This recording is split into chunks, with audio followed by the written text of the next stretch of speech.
তৃণমূল তো ধান্দা করে সব মুসলমানদের ভোট, তারা ভোট ব্যাংক করে মুসলিমদেরকে।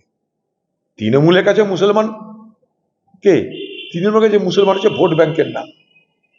মুসলমানকে ভর্তি দেখাও এনআরসির নামে, এসআইআরের নামে, আমি আছি তার নামে, আমি থাকলে তোমাদের ভয় নেই, সেই ভর্তি দেখিয়ে মুসলমানদেরকে ভোট ব্যাংক হিসাবে ব্যবহার করে তৃণমূল।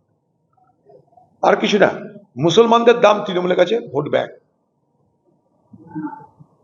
সেই তৃণমূল আর তার সঙ্গে বিজেপির কোনো মুসলমান নেতা তারা যদি বলে যে তৃণমূল মুসলমানদেরকে রক্ষা করতে হবে না, আমরা রক্ষা করতে পারবো, তাদেরকে বলবো এই কথা বললে বিজেপি পার্টি থেকে আজ নয় কাল তাড়িয়ে দেবে।